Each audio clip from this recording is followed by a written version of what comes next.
Olá, pessoal. Hoje passando aqui com uma super amiga, super profissional, Andréa Nardes. Essa não precisa apresentar muito, né? Educadora física, nutricionista, autora de livros, atleta de crossfit, coordenadora científica e um monte de coisa que eu não vou lembrar, que no decorrer da conversa vocês vão entender. André, muito obrigado por ter vindo. Imagina, sei que seu tempo é super curto. Obrigado. Ah, mas para amigos a gente sempre tem tempo, então obrigada eu pelo convite. Que bom. Andréa, eu gostaria de explicar para a galera, voltando um pouquinho na tua carreira, você já explicou algumas vezes, ou milhões de vezes, né? Eu consigo dizer que a sua carreira tem mais de 20 anos? Sim, já tenho idade para isso. Andréa, você começou, para que a galera entenda, a sua formação é toda essa, educadora física, nutricionista, atleta, etc. Mas para que a galera entenda, você começou, o primeiro pé foi como? Eu consigo imaginar que é atleta? Pensando na nutrição esportiva, que com certeza, assim, eu sempre quis ser atleta na vida, é meu sonho. Eu queria ir pra Olimpíada, queria um monte de coisa no esporte. Então, quando você é atleta, você não sabe o que fazer, aí você vai fazer a faculdade de educação física, né? Então, eu fiz a faculdade de educação física porque eu era atleta. Então, eu sempre tive eu era atleta de atletismo, então eu viajava, fui para campeonato sul-americano, fiz um monte de coisa. Então, sempre fui muito apaixonada por esporte. Quando eu fiz educação física, eu descobri a nutrição. E aí eu fiquei mais apaixonada ainda. Em que momento? No meio? No terceiro ano da faculdade de educação física, eu fiz um trabalho de avaliação nutricional dos corredores de 100 metros rasos, no Troféu Brasil de Atletismo. E esse trabalho foi aceito no Congresso do Colégio Americano de Medicina do Esporte, isso em 1998. Foi quando eu estava, 97, eu estava me formando em educação física. E aí o trabalho foi aceito, eu fui apresentar, foi uma super repercussão, porque eu tinha 19 anos, né? Então Nossa, que loucura, o trabalho foi aceito no meio do curso... No meio do curso de educação física. A gente mandou, na verdade eu conheci uma nutricionista, que é a Valéria Pascoal, ela foi minha orientadora no trabalho, então com ela eu aprendi a entender o que era nutrição, fiquei apaixonada pelo efeito que a nutrição tinha no exercício. Na época ela trabalhava com nadadores, e aí ela pegou meu trabalho e mandou para o Colégio Americano. E aí foi aceita, eu falei, e agora? 19 anos, né? Fui para os Estados Unidos apresentar o trabalho, tive o visto negado 3 vezes, porque você não tem vínculo, né? Ah, aquela época era mais duro. Era mais difícil, é verdade. Né? Mas consegui o visto, fui para o Colégio Americano, foi o primeiro contato que eu tive com o Colégio Americano de Medicina do Esporte, apresentei o trabalho lá e foi muito legal, porque quando eu voltei para o Brasil, aí eu comecei... Nossa, que bagagem com 19 anos, foi uma muito menina... legal. Uma menina, imagina. E eu sempre fui muito visionária, assim, eu nunca quis ser mais uma profissional, né? Eu queria sempre Mas ser já no curso de educação física já era assim? Tanto que quando a minha professora era a Sandra Matsudo, com certeza você conhece. E quando ela falou assim, quem fizer o melhor trabalho pode apresentar para fora do Brasil. Eu falei, eu vou. Então, quando ela colocou isso na sala de aula, eu já dizia, eu vou ser a única aluna. E eu fui a única aluna que apresentou o trabalho fora do Brasil. Não estava nada acomodada, né? Não, Queria nunca mesmo. fui. E aí, conhecendo a Valéria, né, voltando para o Brasil desse congresso, ela me convidou para montar a VP, né? Hoje é VP Nutrição Funcional. E a gente criou uma empresa onde o foco principal era a capacitação nutricional de nutricionistas. E nem nutricionista eu era ainda. Pera, isso já tinha concluído o curso? 99. Tinha acabado de me formar. A VP foi fundada em 2000. Isso que eu... Tá, 2000. A VP foi fundada em 2000. Então eu tinha recém-formada, comecei a trabalhar com ela, e a gente começou a fazer cursos na área de nutrição. Eu era secretária, era o que fazia os slides, fazia tudo. Tudo. Fazia tudo. E a gente foi crescendo. No meio da VP, eu senti a necessidade de fazer faculdade de nutrição, né? Porque eu já dava aula, inclusive, de nutrição na pós-graduação. E aí fui fazer a faculdade de nutrição, engravidei no meio da faculdade de nutrição, mas consegui terminar. E aí, a partir disso, a minha carreira de nutricionista de fato começou, né? Quando eu tive CRN. E aí, e treinando, e no mãe, meio. Filho, casada. Tudo, todas as funções, tá? Todas as funções. E com a faculdade de nutrição, e já com a VP muito consolidada, porque eu terminei a faculdade em 2006. Um ano depois que minha filha nasceu, a VP já tinha 6 anos, então a gente já tinha muita penetração no mercado, né? Sim. Então a gente já fazia muita coisa, muito curso, pós-graduação. E aí com a faculdade, isso me deu ainda mais bagagem. E claro, né, chega uma hora na vida da gente que você fala assim, olha, acaba que quando você é empresário, e uma empresária que era nutricionista, e eu não tive chance de exercer a nutrição, porque eu o tempo inteiro exercia a administração da VP, né? Então, como a gente criou aquilo do nada... Ah, tá, não tinha pensado assim. Todo o meu trabalho era administrar a empresa, né? Era cuidar dos professores, as negociações com as faculdades, organizar os cursos, toda a parte de marketing, fazer a revista que a gente tinha na época. Nossa, isso te deu uma bagagem, né? Foi muito bom, eu não tenho dúvida disso, né? Foi muito importante pra minha vida como pessoa mesmo, né? Te preparou, Me né? preparou mesmo. Só que aí, quando eu fiz 40 anos, eu falei, meu Deus, eu nunca vou conseguir exercer a nutrição, porque eu vou sempre estar amarrada na parte administrativa da VP como empresária. Tá. Porque quer queira, quer não, eu e a Valéria, a gente tem uma diferença boa de idades, né? Ela é 15 anos mais velha do que eu. Então, ela já estava num estágio que ela conseguia exercer a nutrição muito mais do que eu. E também já não queria mais também, já chegou uma hora que ela não queria me atender, né? Já não queria mais fazer essas coisas. E eu não, ávida por fazer isso. Porque eu me formei, eu tinha, na nutrição, 29, 30 anos. Então, eu fiquei dos 30 aos 40 anos tentando ser nutricionista, cuidando da VP. E a única forma que eu conseguia ser nutricionista era dando aula, né, de nutrição na pós-graduação. Mas eu queria atender, eu queria viver da nutrição. Nossa, eu estou pensando, te interrompendo no teu caso, como eu sou da Idade Média, eu estou pensando quem é parecida com você ou não tem. Essa porta do castelo que você escolheu e entrou trabalhando, não tem assim, os profissionais eles vêm ao mercado por uma outra porta, pode até ser alguma coisa de atleta, sim, mas assim não, com esses bastidores todos e depois inverter, não tem, no Brasil eu era muito realmente do bastidor, assim, sempre, então por exemplo, os congressos da VP, era eu que negociava com as empresas, era eu que fazia a parte comercial, era eu que estava ali na frente com eles, só que é muito gostoso, só que uma hora cansa. Né?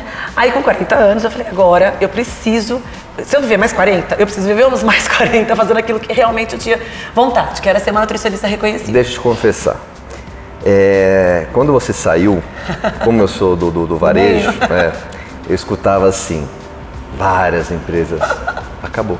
Oh meu Deus. Ela saiu. Ela saiu. Não, a Andréa saiu, nossa, agora eu não sei, como eu escutei isso. Mas eu acho que porque é isso, porque eles viam em mim o vínculo com a VP, né? Era eu que era o vínculo para eles.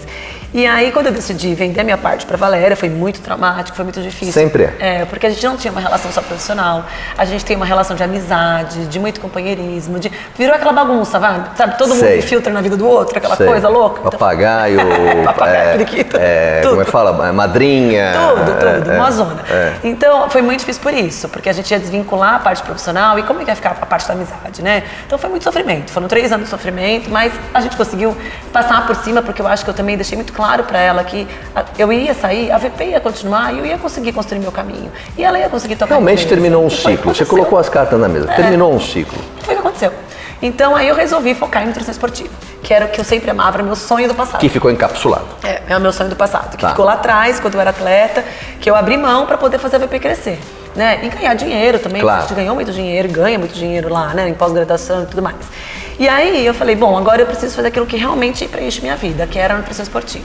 Bom, me vi no mercado, assim, em 2019, assim, 19. Foi quando eu zerei realmente toda a minha participação com a empresa, né, que no 2018. 2019 eu falei, meu Deus, eu preciso fazer alguma coisa agora, né?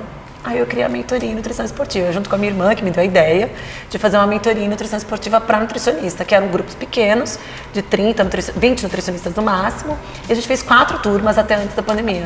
A mentoria começou em 18? 2019. 19. Em 2018 quando eu saí da empresa. E te preencheu... Era o que você queria ou ela está também em metamorfose e crescendo? Como é que está a mentoria? Era o que eu queria na época. Eu estou te falando isso porque teve a pandemia no meio, Sim. Por isso que eu confunde um pouco. Né? Era o que eu queria, porque eu queria aplicar a nutrição esportiva. Então, a mentoria é uma semana de imersão. São 5 dias ali com os nutricionistas, atendendo o atleta, fazendo teste de performance. Onde você... Eu faço dentro de um hotel. Vou fazer no Meliá, estou mudando agora. Tá. Para esse próximo ano vai ser em outro lugar. Mas assim, a gente faz uma sala, a gente põe os atletas para avaliar, eu levo maca, eu levo ultrassom, eu levo ultrapometria, eu levo tudo, balança. Achei que era...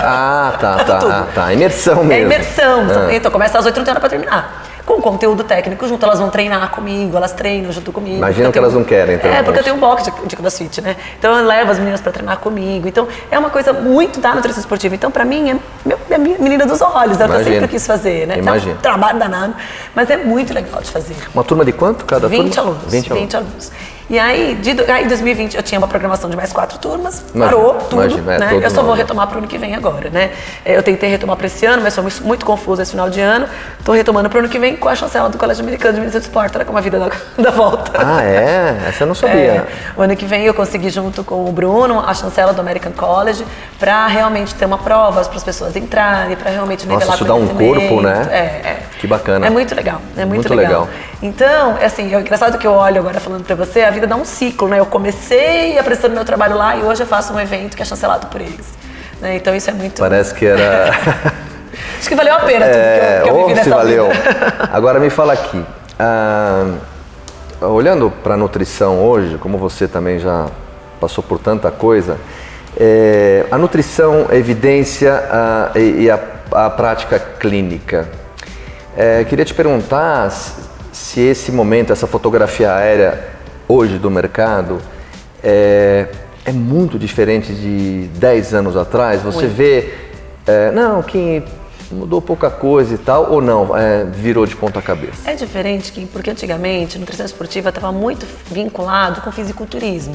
Então as pessoas achavam que era só bodybuilder que usava suplemento, né? Então aquela coisa dos rótulos pretos, aquela coisa do barombado, né? Ia pra academia pra ficar forte. É o tal do pré-conceito, né? Então as pessoas achavam que a nutrição esportiva era só isso, era bomba, suplemento era bomba.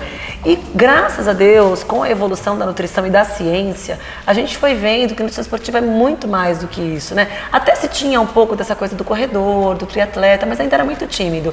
Houve um crescimento muito grande das assessorias esportivas nos últimos anos também. Nossa, explodiu. Né? Muito, explodiu. Então isso forçou tanto a ciência quanto o mercado a trazer coisas para esse público. Das respostas, né? Da resposta. E é um público que é assim, não é um público que é atleta. Não, é o amador que quer ser atleta. Que gasta com isso, que gasta com nutricionista, fisiologista, médico, suplemento. Provavelmente mais com o atleta. Treinador, muito mais com o atleta. Então, esse público é um público ávido por informação. Né, em nutrição. Então, isso cresceu muito nos últimos anos e aí a nutrição esportiva saiu dessa coisa só do fisiculturismo, que é muito legal. Então, claro que mudou completamente. A gente tem hoje uma possibilidade infinita de trabalhar não só a estética, que o fisiculturismo trazia muito, mas a performance para esses atletas. Com a explosão dos blocos de crossfit, por exemplo, né, que chegou no Brasil em 2010, se não me engano, 2011, isso também trouxe uma possibilidade gigantesca daquela pessoa comum a competir. Aquela pessoa que nunca imaginava competir em uma modalidade esportiva, porque não tinha inserção. Era tão distante não tinha como inseri-la em nenhuma modalidade esportiva. O CrossFit permitiu isso. A inserção dessa pessoa para uma competição. Então isso vai demandar informação, mais a penetração do nutricionista, mais suplementação, mais dietas, né? Então tudo isso cresceu demais. E quando você olha assim, se eu fizer um paralelo em relação a duas coisas que eu queria te perguntar. O abastecimento de informação dos profissionais, se não me engano, nós temos 170 mil profissionais, né? Que 94, 5% são mulheres, né? Essa galera que está saindo formada, o abastecimento de informação em relação ao mercado, a par e passo, como é que o Brasil está de atualização disso tudo, né? Porque está muito rápido no Brasil. A gente está muito na frente, muito. O Brasil, eu escuto assim, isso, é mesmo isso, André? É isso. Tanto que assim, eu vou para os congressos fora, eu vejo muita gente falando, as pessoas que eu gosto, que eu sigo o trabalho, pesquisador e tal. O brasileiro tem uma capacidade de linkar as coisas. A gente tem uma capacidade de pegar a informação e transformá-la aquilo para a prática clínica absurda. E a gente tem muitos pesquisadores bons no Brasil também. Então a gente está muito, muito na frente de países da Europa, por exemplo, até em quantidade de suplementos. Antes a gente ficava super longe dos Estados Unidos. Eu lembro que eu viajava, eu queria trazer tudo de lá, vitamina D, fitoterápica, não sei o que, trazia bolsa. Cada vez eu trago menos. Você também deve fazer isso. Eu não trouxe nada, eu trouxe umas tinturinhas que eu queria, que eu não tinha aqui. Eu trazia mala cheia. Mala cheia, gastava uma fortuna.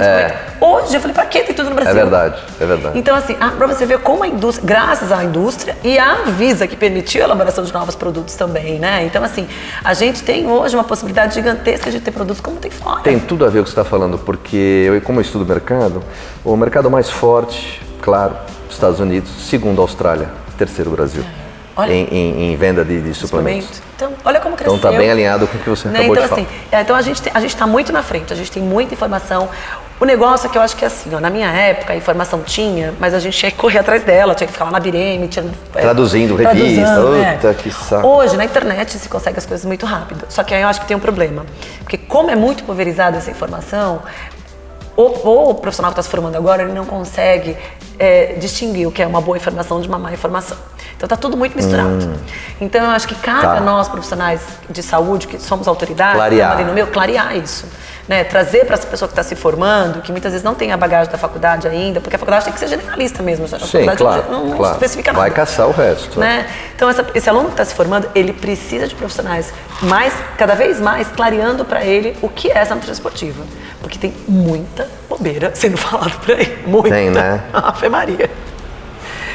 Tanto pelos colegas quanto pelas indústrias querendo vender. As indústrias e os pseudos, né? Os pseudos profissionais que tem por aí. Os pseudos, que cada dia brota um milhão deles, né? Andréa, a nutrição virando agora de polo para a melhor idade, para crianças, a gente está no mesmo patamar da esportiva, assim, em relação à conscientização.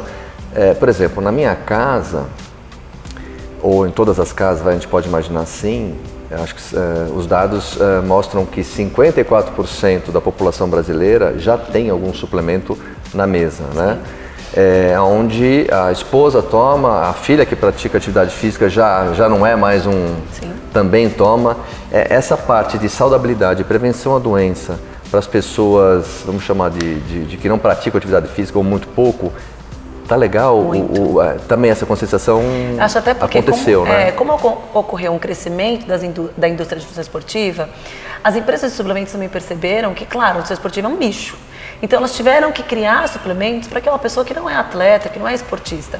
Então isso deu capacidade de nós nutricionistas também conseguimos ter suplementos disponíveis para um idoso, para uma criança. Então hoje a gente tem linhas de produtos para crianças, por exemplo, de vitamina D, ferro, né? A gente tem linhas de produtos para idoso, então a gente tem proteínas específicas para massa muscular de idoso.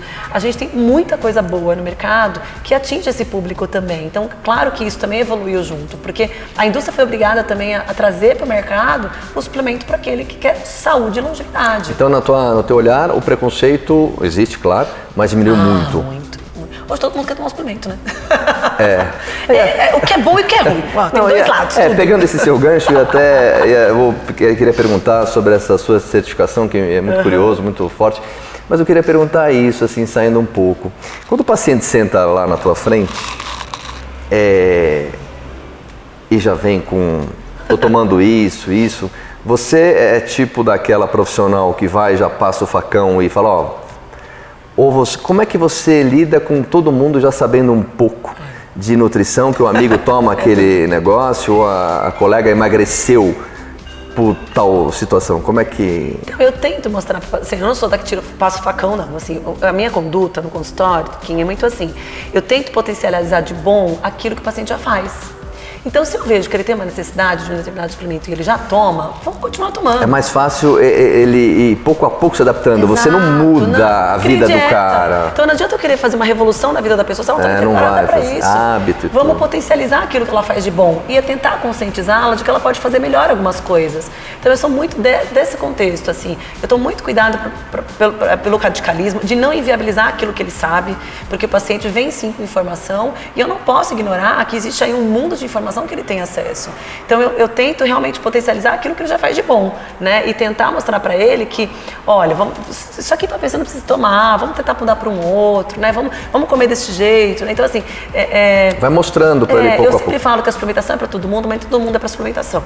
Essa é boa, hein? A suplementação é para todo mundo, mas nem todo mundo é para suplementação, entendeu? Porque boa. Assim, a pessoa só pode suplementar se ela faz o básico direito. Então, se ela come direito, se ela treina, se ela dorme, né? Então, assim, ou ela tem dificuldade, muitas vezes, de mudar o estilo de vida, a gente precisa de um suplemento para ajudar, ok. Mas ela não faz nada e acha que todo o benefício vai vir do suplemento, aí ferrou, né? Tá, ela não faz mínima lição de casa, né? Mínima lição de casa, né? Agora, isso tudo que você falou, na outra mão, e o seu abastecimento de informação? Você... Lógico que não é uma reciclagem, mas você busca essa informação fora nas suas viagens? São em congressos internacionais, como é que é isso? Eu tenho, né, os meus mentores, eu falo.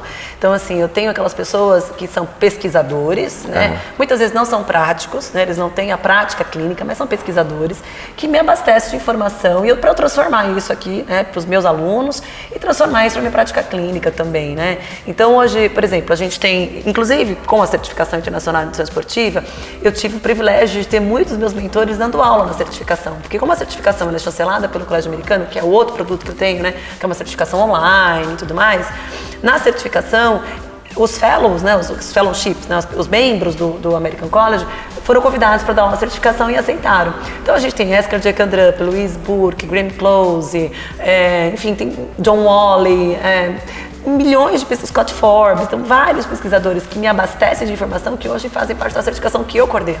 Então isso é muito legal, porque você é diretora disso, sim, científica, não é né? isso? Eu fiz toda a parte científica.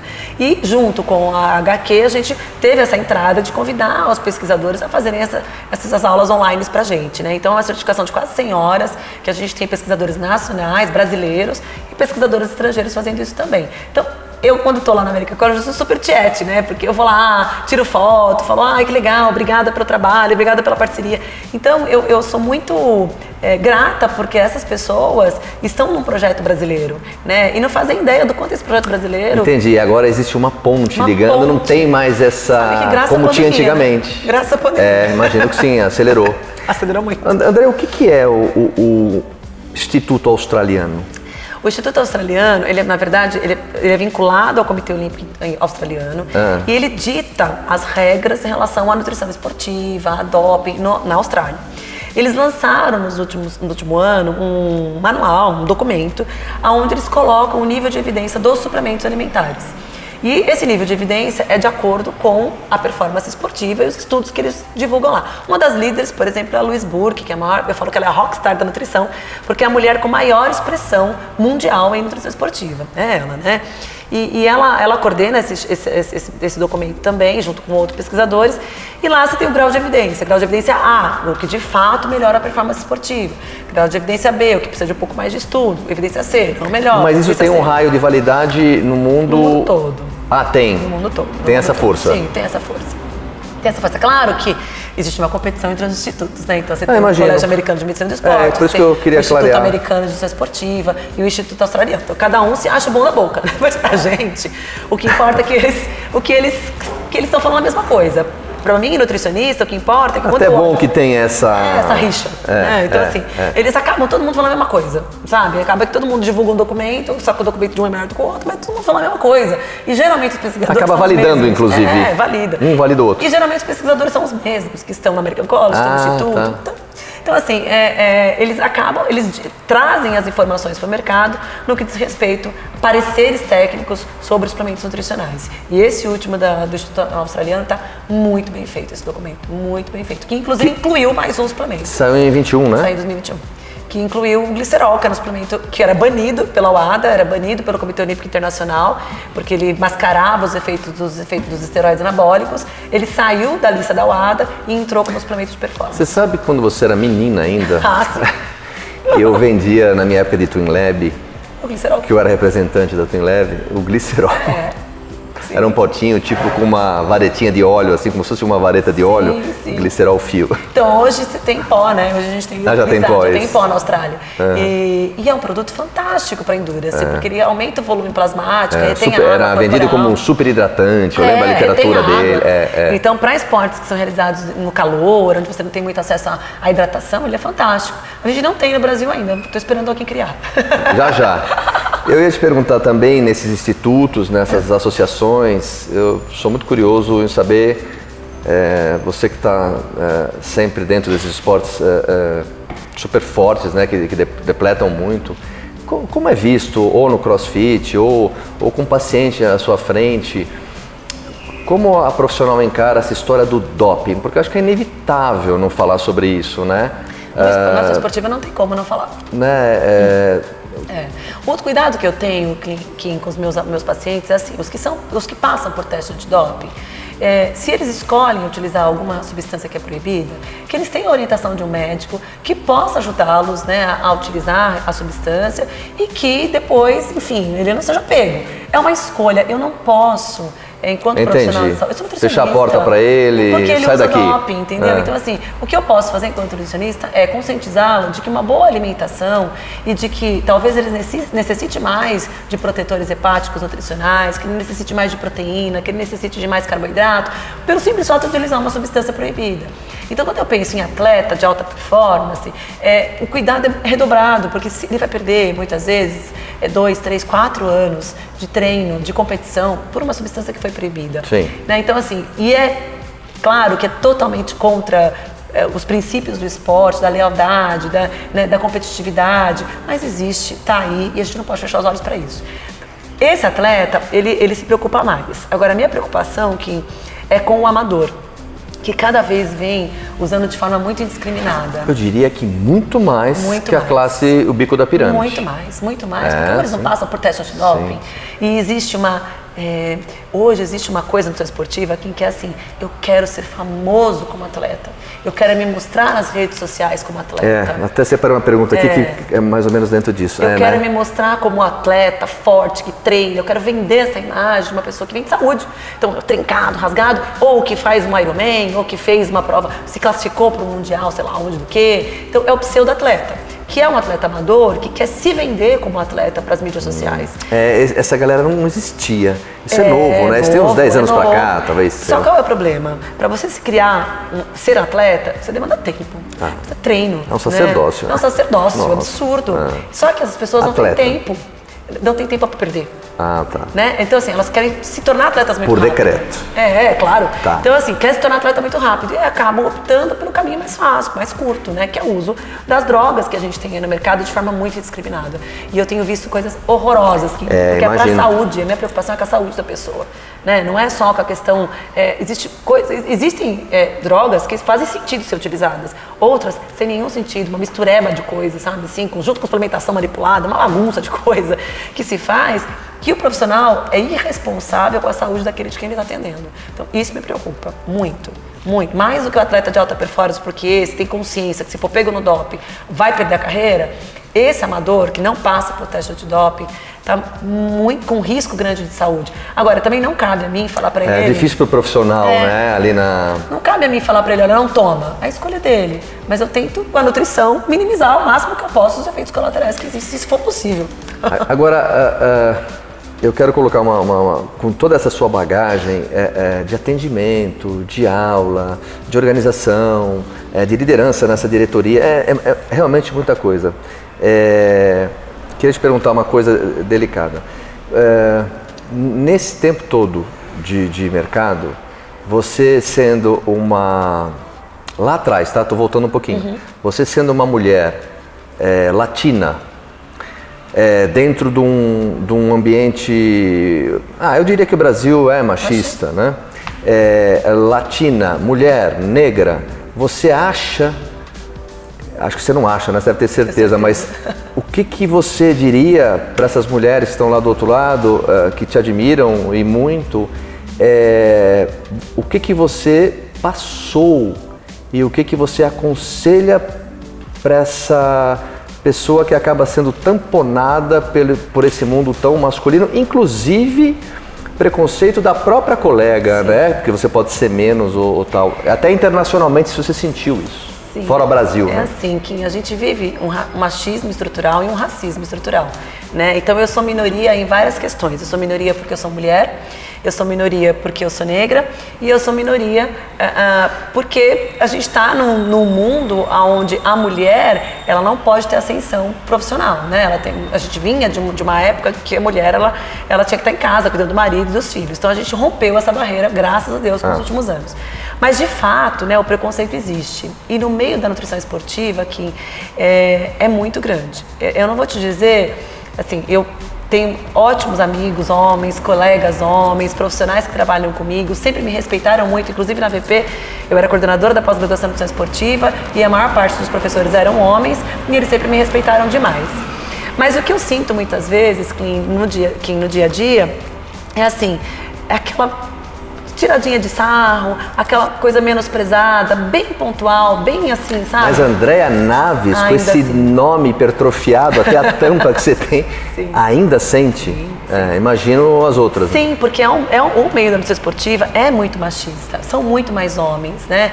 E acaba que, de uma forma de desmerecer um pouquinho, ele vai falar de uma maneira ou outra, de uma maneira sutil, que você pode estar errada, que você não está certa, ou faz uma gracinha, né? Ou passa um pouco dos limites, e isso acontece. E como você lida?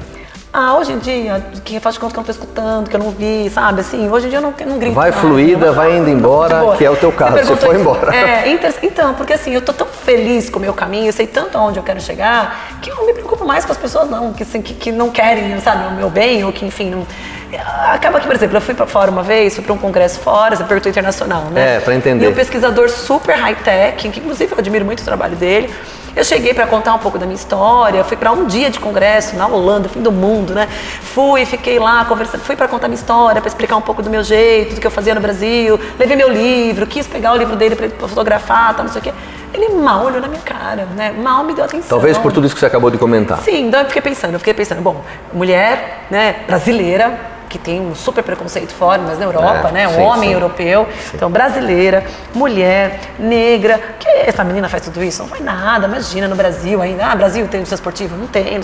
Então, assim, aí, só que o mundo dá voltas aqui, que aí depois, num evento que ele participou, eu fui coordenar o evento. Eu falei, oi, sou eu, lembra de mim? Né? Pra ele entender quem era. Mas assim, essas coisas que hoje em dia não me afetam mais. Te fazem mais forte. Porque me fazem mais forte, porque é tão estrutural e as pessoas nem percebem que estão fazendo muitas vezes, né? Que eu prefiro acreditar que é a ingenuidade do outro. Você vê como ela é boazinha. Ela disse que as pessoas talvez nem percebam. Nem percebam, entendi. Eu tento Mas é real mesmo. Eu tento achar que é a ingenuidade do outro, que ele não está no contexto. Está tão arraigado que ele replica o que ele ouviu, né? Então pra mim tá tudo certo, assim, sabe? Então eu acho que assim, a mensagem que eu tenho que colocar para essa mulher, talvez, é que não desista. E nunca, eu sempre falei pros meus filhos isso, você nunca deixe ninguém te desmerecer por você ser mulher, por você ser negra ou porque alguém achou que você é incapaz de alguma coisa. Nunca deixe ninguém te desmerecer. Bem importante. Então assim, quando precisa gritar, eu grito. Então assim, eu tenho essa jeitinho Sabemos da sua fama de Margaret Thatcher ou Angela Merkel. Se eu tiver que gritar, eu vou gritar. Derruba a porta, eu vou me posicionar e eu vou mostrar quando vale a pena. Eu não vou brigar por qualquer coisa. Escolhe as brigas, né? Eu escolho. As brigas eu escolho. Deixa eu mudar aqui um pouquinho, que eu tenho umas perguntas legais para te fazer. Mas eu tenho uma aqui que é bem curiosa. Pelo menos eu tenho muitas dúvidas. Me fala, pelo amor de Deus, o que eu sei do café. Queria te perguntar sobre bebidas à base de café que melhoram então a cognição mental, que te dão mais energia, fórmulas que tem então vitaminas e minerais, TCM, X de cafeína. O que eu sei do café, a historinha pequena, é que o café é de uma cidadezinha, um povoadozinho, uma aldeiazinha da Etiópia, né? Cafa, alguma coisa assim. E onde as cabras comiam a semente, ficavam mais elétricas e perceberam a propriedade do café, depois foi para a Arábia, para a Europa e tal. E nos últimos, a gente que está aqui com a barriga no balcão, eu diria nos últimos 2, 3 anos, essas bebidas ficaram muito populares, etc. E percebo também que muitos clientes que usavam os pre-workouts, né, as bebidas energéticas, preparos energéticos para treino e tal, migraram inclusive para esse tipo de bebida, para esse tipo de produto, até para estudar, enfim. Me fala um pouco o que você acredita, quais os benefícios desse produto, o que ele entrega? Assim, que eu acho que tem duas coisas aí, né? Eu acho que você falou, as pessoas migraram, né? O contexto de tudo isso, por que migraram para as bebidas, para os super cafés, né? Porque é cafeína. Então, os pré-treinos, o que eles entregavam era cafeína. E o que um super café entrega é cafeína. Então acaba que um cliente entende, um paciente entende que é a mesma coisa. Apesar das misturebas serem diferentes, né? Ele entende que é a mesma coisa, porque de fato o que faz resultado, o que traz resultado, de termos de deixar a pessoa mais em estado de alerta para treinar, é a cafeína. A gente tem no mercado hoje a criação de uma categoria, que é a categoria dos super cafés, né? E eu vejo muitos colegas meus, profissionais, falando, você não precisa tomar esse super café, que é uma porcaria, industrializado. Eu falo, poxa vida, é muita arrogância nossa achar que o paciente que vai tomar café, e eu acho que o café é excelente quanto produto, inclusive fiz um vídeo sobre isso esses dias, né, quanto alimento. Então o café é um alimento extremamente rico em polifenóis, tem a cafeína, traz inúmeros benefícios para a saúde, né? Acaba que a pessoa realmente fica num estado de alerta. O que é ruim é a dependência do café, porque tem paciente que toma 3 litros de café por dia. Então não é porque é bom que a pessoa tem que tomar 3 litros de café por dia. Como tudo, né? Como tudo, né? Tá. Então assim, o café de fato tem inúmeros benefícios para a saúde quando a gente pensa no alimento. Mas quem garante que o café que chega para esse meu paciente, o café que ele compra, qual é a qualidade desse café? Qual foi a torrefação que esse café passou? De onde veio esse grão? Como ele está fazendo esse café? Porque existem inúmeras maneiras de você fazer café. Seja por infusão, se é café expresso, se é de cápsula, se é de prensa italiana, prensa francesa. A rastreabilidade desse produto. Desse grão. Então tudo, e como tudo nesse Brasil, né? Tudo que a gente consome, todos os alimentos que a gente consome, a gente não consegue garantir que o que chega para o nosso paciente em termos de café, grão-café, de fato entrega a quantidade de polifenóis e a quantidade de cafeína que a gente espera. Porque a quantidade de cafeína ainda depende da extração. Você põe mais água, menos água, da forma também vai interferir na quantidade de cafeína do produto. Então, assim, eu não acho que o super café veio para tomar o lugar do café. Eu acho que as coisas venham para se completar. Existem momentos que eu posso usar um super café, porque o objetivo é usar uma cafeína, e entregar um composto fitoquímico, porque hoje a gente tem super cafés que são adicionados de ácido clorogênico, que é o principal composto bioativo do café, que só está no café verde, que não é o café que a gente toma. O ácido clorogênico não está no grão torrado. O ácido clorogênico está no café verde. Ninguém faz café de café verde. Não vi. As pessoas fazem café de café torrado, né? Então, se o maior benefício que a gente tem na literatura científica, mostrando em relação ao polifenol, do benefício do café, é do ácido clorogênico, então não tem por que não usar um super café que é adicionado de ácido clorogênico. Eu acho super bem-vindo. Inclusive, para quem, né? Você está com um paciente ali na frente, Exato. No meu caso encaixa perfeito, já para o colega ali do lado, talvez não. Então né? Você vai fazer ali Você vai fazer, né, o que você vai achar interessante o paciente consumir ou não, né? A certeza que quando eu coloco um super café, eu tenho ali a cafeína, muitos têm adição de cafeína, eu tenho a proteína. Ácido clorogênico, a gente tem um produto no mercado hoje que tem proteína, né? Então ajuda a adequar a ingestão proteica, né? Então tem um produto que tem 8,6, se eu não me engano, gramas de proteína por porção. Então ajuda a gente a agregar a quantidade de proteína na dieta do paciente, que é algo extremamente importante que a gente tem falado nos dias de hoje.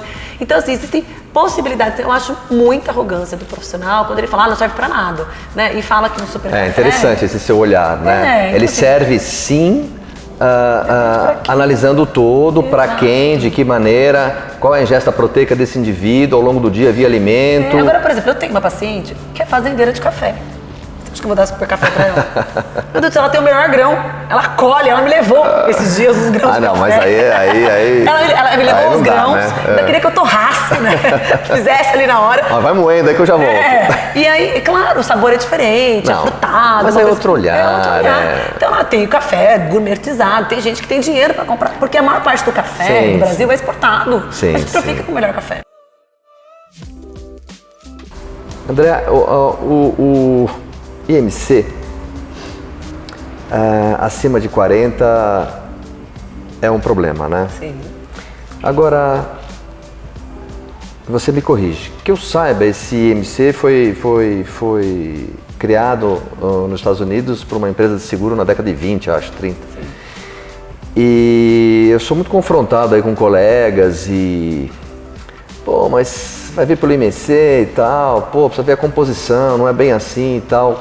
Como vocês no consultório lidam com esses caras com massa muscular muito grande? Lógico que isso é para uma população maior, né? Então, o IMC foi para estudos populacionais e eu entendo que para esse sentido ele é muito interessante. Se a gente pensar em pessoas sedentárias, né, que não fazem exercício físico, consequentemente essa pessoa, ela muitas vezes tem uma composição corporal inadequada. E o IMC é o primeiro passo que a gente tem para ver se ela não está em risco de doença cardiovascular, no risco de obesidade, de diabetes. Então, para utilizar em estudos populacionais em indivíduos sedentários, eu acho que é um índice que pode ser sim utilizado. Dentro do consultório, e eu tenho a chance de fazer a composição corporal, claro que ele é muito mais preciso de eu fazer uma análise de gordura e de massa muscular, pelo método que for, bioimpedância, antropometria, ultrassom, O método que eu escolhi fazer vai me dar muito mais segurança de entender o risco que esse paciente tem se ele tem mais gordura ou mais massa muscular. Agora, imagina eu conseguir fazer uma composição corporal de um estudo que compreende muitas vezes 4, 5 mil pessoas. É humanamente impossível. São estudos populacionais de anos, como o IANES que tem nos Estados Unidos. Então, eles utilizam o IMC como uma forma de classificar a população sedentária. Não é a melhor maneira? Não é, mas é sim. Não, mas é uma ferramenta que se usa. É uma ferramenta que se usa em estudo populacional. Mas no consultório, na prática clínica, dentro lá eu e o paciente, se eu tenho ferramentas muito mais precisas para fazer isso, eu vou usar as mais precisas. Existe obeso saudável? Senhor. Na minha concepção, não. Não? Sabe por quê? Porque o simples fato de estar obeso já coloca ele num estado de inflamação e de um encurtamento de vida muito observado nesses estudos populacionais que levam em consideração o IMC. Então a gente tem estudos, o estudo IANES, que é um estudo muito grande nos Estados Unidos, que mostram que pacientes obesos, aqueles que têm IMC acima de 35, com sobrepeso, ou obesos, né? Pacientes com sobrepeso, IMC acima de 25, e pacientes obesos, aquele com IMC acima de 30, eles têm o maior risco de doenças cardiovasculares e eles têm um encurtamento da vida. Então, assim, mesmo que esse paciente obeso não tenha nenhuma complicação de saúde, complicação metabólica, que a gente fala, né? Seja um diabetes, uma doença cardiovascular... Essas são as doenças metabólicas? Sim. Diabetes, doenças cardiovasculares associadas com aumento de gordura, de lipoproteínas, de lipidemias, né?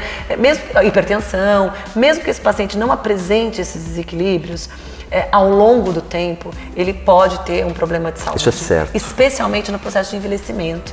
Quando ele pode não ter nenhum problema quando ele tem 30 anos. Se ele se manter obeso e chegar aos 50 Vira uma chave terrível, né? Pela queda hormonal. Então, como você tem uma queda hormonal muito importante, né, a partir dos 40 anos, ele perdeu a proteção hormonal. Então, a chance dele se tornar uma pessoa, de morrer mais cedo é muito grande. Né, de uma isquemia cerebral, de um ataque cardíaco, enfim. Eu vi uma aula sua muito legal, e me lembra aí, no ranking sobre as doenças metabólicas que mais matam. Hipertensão. Hipertensão é a que mais mata no mundo. Eu vi isso. Porque é uma doença silenciosa. Ninguém fica ferindo sua pressão todo dia. Se você aferir a sua pressão uma vez no ano, é muito. A não ser que a pessoa tenha histórico de hipertensão e tome medicamento. Um check-up que ninguém faz. Check-up. Então, assim, é uma doença silenciosa. E como está muito relacionada com o estilo de vida, porque o que é a hipertensão?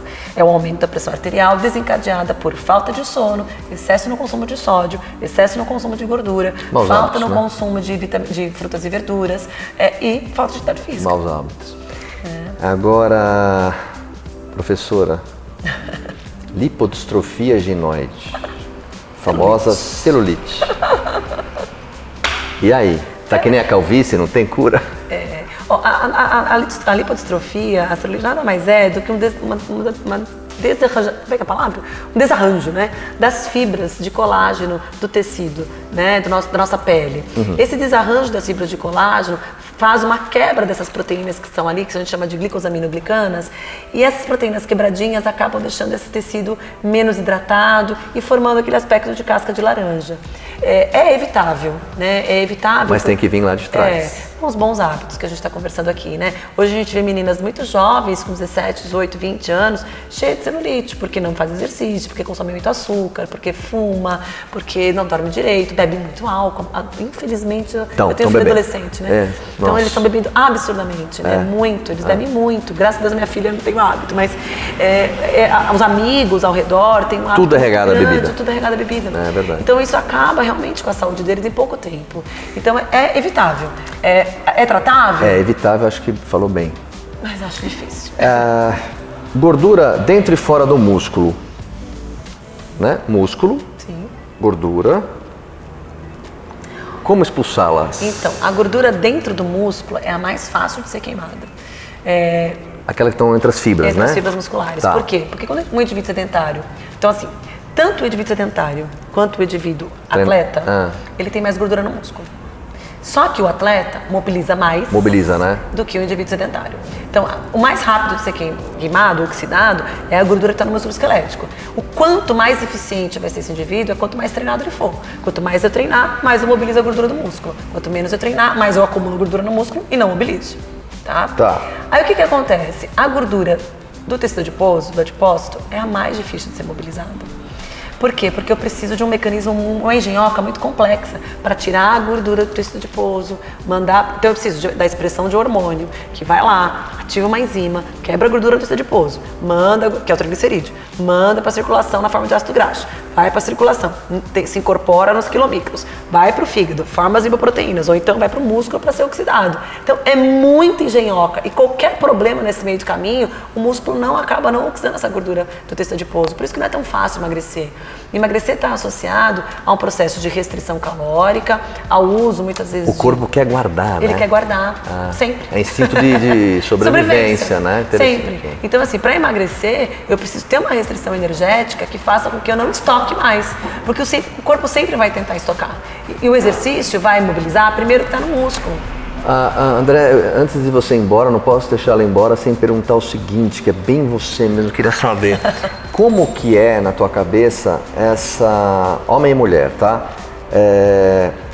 Querendo, acho que a gente falou fora da gravação, né? Querendo performar nos seus esportes, mas não abre mão da estética. Então, vou tentar me explicar melhor. É possível esse paciente estar estético e competitivo? Eu estou te falando isso porque muitos chegam aqui na loja e não querem fazer a dieta ok, porque, sabe, mas não vai performar. Ou a dieta de macro, de micro. Não tem uma confusão hoje em dia com a estética? Eu tenho sempre umas conversas muito sérias com meus pacientes, assim. A performance, a estética, ela é consequência da performance. Ocorrência natural. Isso, porque assim, se você tem mais capacidade de treino, consequentemente, você vai utilizar mais suas reservas corporais. Claro, e a estética vai vir. Então, assim, a estética ela é consequência, ela não pode ser o primeiro objetivo, né? Então, quando você olha um indivíduo muito malhado, mas muito performante, vamos pensar no atleta, né? Tá. Se a gente olha um nadador, se a gente olha... Eles não são tão malhados assim. Você olha uma jogadora de vôlei? É verdade. Não é tão malhada, porque ela tá focando em performance. Né? E tem até um pouco de água ali, uma camadinha. Sim, eu vejo, gordura, eu sei. Né? Então, atleta, inclusive. Atleta, exatamente, de alta performance. Então, o que eu quero dizer com isso? Que depende muito da modalidade esportiva. Existem modalidades esportivas que a composição corporal é muito importante. Ginasta, lutador, bailarina, ginástica rítmica, olímpica. Então, esses esportes dependem de um corpo mais leve e mais magro para poderem performar. Então, como é que eu vou fazer, por exemplo, um lutador, o jiu-jitsu, né? Dependendo da categoria que ele vai lutar, ele precisa estar mais magro ou mais pesado. Sim, eles mexem muito no peso. Mexem muito no peso corporal. Então, existem modalidades esportivas que a composição corporal, ela é importante para a performance. Mas existem modalidades, por exemplo, powerlifting, weightlifting, LPO, né? Strongman, que os caras são obesos e estão performando. Né? Então, assim, com uma gordura visceral gigantesca e estão performando, né? Então, assim, não são modalidades que dependem da composição corporal. Então, é uma linha muito tênue, né, entre essa composição corporal e performance e saúde. Então, assim, eu preciso... esse atleta que eu tô falando aqui, muitas vezes ele não tá preocupado com saúde, ele quer performar, ele quer ganhar. Ele quer ganhar. Vídeo que eles fazem para baixar o peso no dia. Exato, desidratações severas e tudo mais, né? Ele quer ganhar. Agora, o nosso atleta amador, que está ali no consultório, que trabalha, faz mil coisas ao mesmo tempo e quer performar, é uma linha muito tênue. E o que eu tento colocar é que, assim, tem uma questão genética também, eu acho que tem uma coisa importante, que assim... Eu nunca vou ser uma Gisele Bündchen, por exemplo. Nunca. Eu nunca vou ser magra que nem a Gisele Bündchen, porque não é a minha forma. Deus, quando me colocou na forma, me fez você entendeu forma. Isso, né? Entendi. Então, assim, eu tento mostrar para as pacientes também assim, é bunduda, é coxuda, não vai ter coxa fina, minha filha. Tem quadril largo, você tem que cortar os quadril. É a sua forma, E aceitar a sua forma é o primeiro passo. Sabe? É o primeiro passo para isso. Aceita a sua forma, porque aí a gente consegue potencializar o que tem de bom dentro da sua forma. Então a gente consegue deixar você melhor e mais performar melhor e com uma boa estética. Aí a Andréa é psicóloga, né? Entendi. Dentro da sua forma. Agora, entendeu? Andréa, a sua mentoria achei tão legal, tanta gente me pergunta. Para esse ano, o ano está acabando, outubro, tem alguma turma? Como é que é? A gente está com as inscrições abertas para março do ano que vem. Março. Porque tem uma prova para entrar na mentoria, né? E a gente tentou abrir uma turma esse ano, a gente teve muitas reprovações. Por incrível que pareça, assim, a gente acha que as pessoas sabem de luta esportiva, E cada vez mais a gente vê que a gente precisa... Tem uma prova. Tem uma prova para poder entrar. Não é só pagar o curso, ela tem uma prova que ela faz. Tem 20 questões, se eu não me engano, 20 ou 22 questões que ela faz. E ela precisa ter uma nota de corte, que é 65%, 70%, para que ela possa fazer parte do grupo. Então, assim, não é simplesmente ter Porque, assim, que numa imersão, numa mentoria, a gente não ensina o beabá. Eu preciso partir do princípio. Eu imagino que de alguma coisa. A partir dali. Né? Então, tem um limite que eu preciso que ela saiba para poder estar ali, né? Então, acabou que a gente não conseguiu. Vamos abrir a turma ano que vem, em março. Então a gente está tentando aí trabalhar para poder fechar essa turma, para conseguir trazer essas pessoas do mercado que queiram realmente. E como elas fazem? Como elas podem fazer? Tem o meu site, né, andreanaves.com.br. Ela entra lá, tem as informações. A gente está lançando essa semana uma landing page nova para poder trazer essas pessoas para nossa imersão, assim, né? E sou eu e mais 4, o Marcelo Carvalho faz parte. Sim, né? monstro. O Valden, o Lázaro, a Carol, então somos em 5 que vamos ser mentores desses alunos ali durante uma semana, né? Então... E, Andréa, e o seu podcast? Como é que é? O meu podcast, eu falo que é podcast simples, né? Que nem o seu chiquetésimo, assim. Mas na verdade, o meu podcast é a maneira que eu encontrei de compartilhar conteúdo com os meus alunos de uma maneira simples. Então, são 30 minutos que eu gravo, é só minha voz, por isso que chama Nutrição Narrada. É como se fosse uma aula minha de 30 minutos. E qual frequência? Como é que é? Todo dia? Toda semana. Toda semana eu lanço um episódio novo. Hoje saiu o episódio sobre time de proteína. Toda semana sai, toda segunda-feira sai um episódio novo. E você egoísta é só você, né? Não tem convidado, nada. Entendi.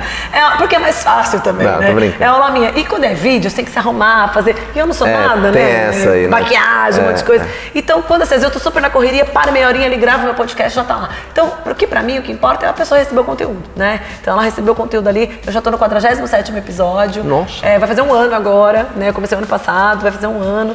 Então toda semana tem um assunto novo, meia horinha de um assunto que eu fico ali sozinha, devaneando, conversando comigo mesma. E bem legal, né? E a pessoa escuta no carro, escuta treinando. Onde couber pra ela. Porque não precisa ver, né? Só precisa escutar, então é que vai. Agora, caminhando pro final aqui, eu queria... Você fala, né? Fala. Você, né? Eu não. Eu vou te perguntar aqui algumas coisas. Um produto. Não precisa falar marca, conceito de produto, né? Me fala um produto que é importante estar na mesa da sua família lá. Creatina. Olha, creatina. E ômega 3. Posso escolher 2? Pode. Linha de corte é 3. Creatina por quê?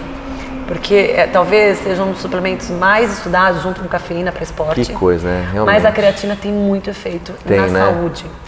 Então, assim, a gente tem estudos mostrando melhoras da performance cognitiva. Será que a minha mulher vai ver isso? Vai tomar Seria creatina. Bom que ela se Prevenção escutasse. da sarcopenia associada com o envelhecimento.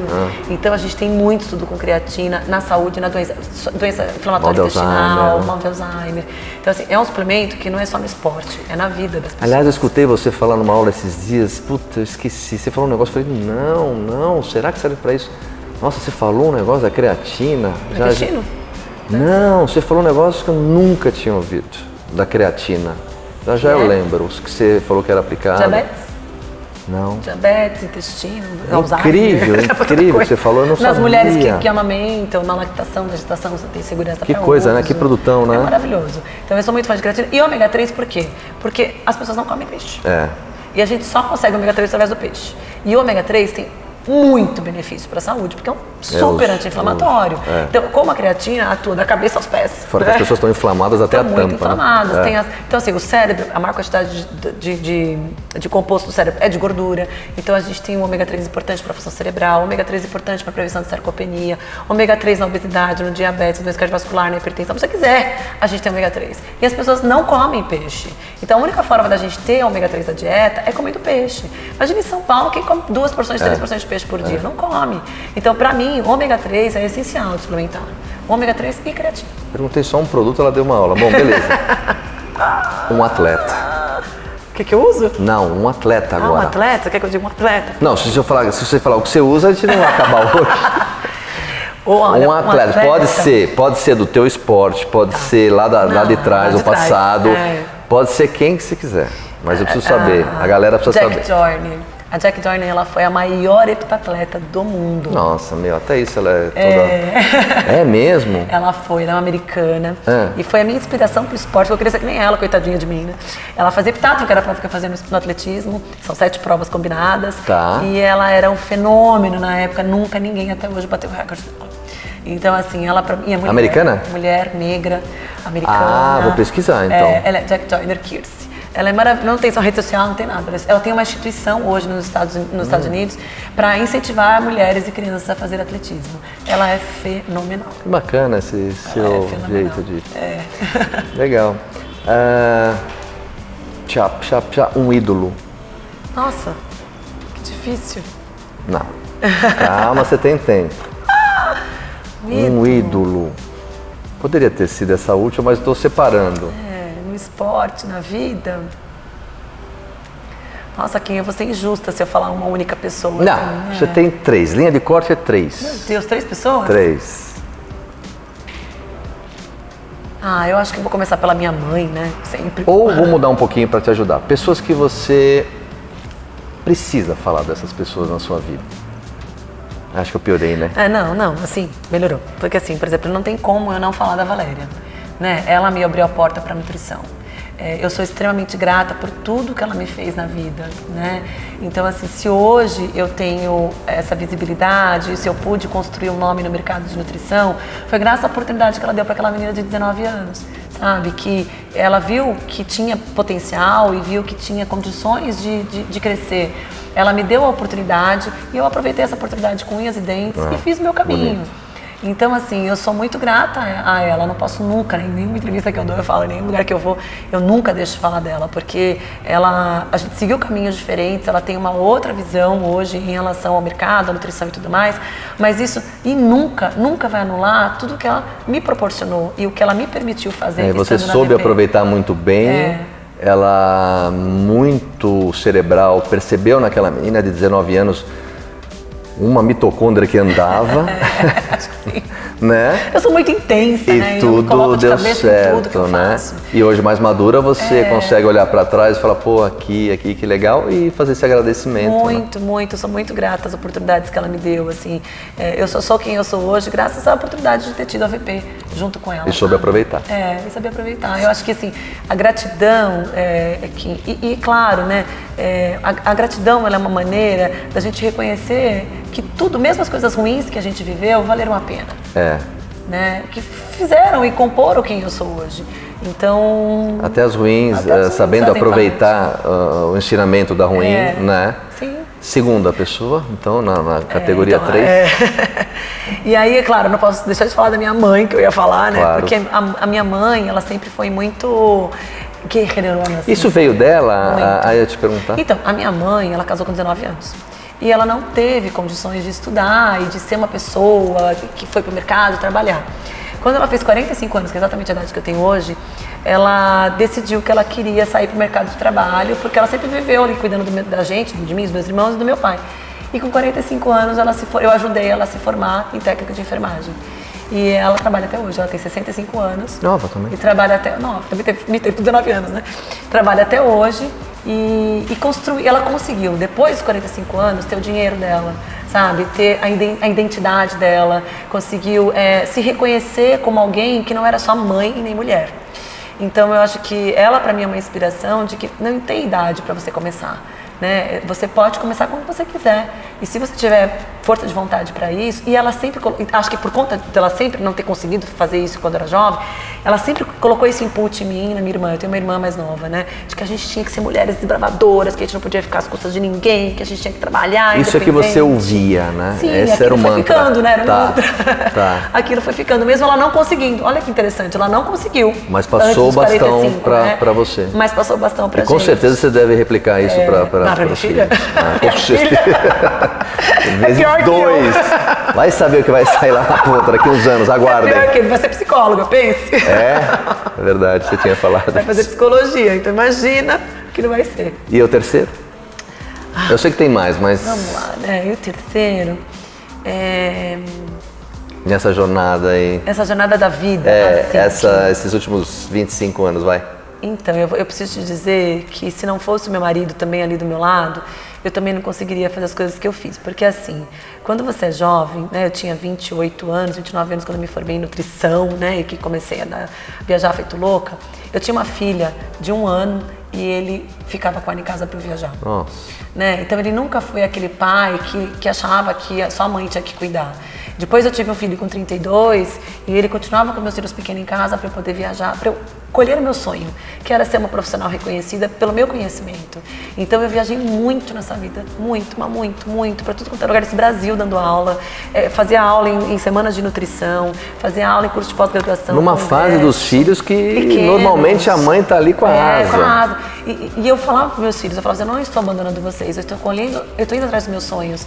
Então, indo atrás dos meus sonhos, eu vou conseguir também ter mais condições de que vocês tenham admiração por mim. Não é só uma questão financeira, eu ter mais condições financeiras para te dar as coisas, mas eu consegui ser um exemplo para vocês. É lógico que o coração doía. Muito, não muito. digo que não, né? Mas essa força então me parece triplicada, porque ir com a dor no coração para conquistar e deixar as crias... Olha, eu fui fazer um evento, fui fazer uma certificação internacional do Instituto de Medicina Funcional. A Luísa tinha 1 ano e meio e ela, que é minha filha mais velha, ela ficou com o Rony, ficou com meus pais. E eu lá morrendo de dor no coração, 5 horas de fuso horário, a menos lá. E eu fazendo a certificação de 1 semana com ela pequenininha, mas eu falava, gente, eu preciso aguentar essa dor, porque senão como é que eu essa é a posso força, perder né? essa oportunidade? Essa é a sabe? força.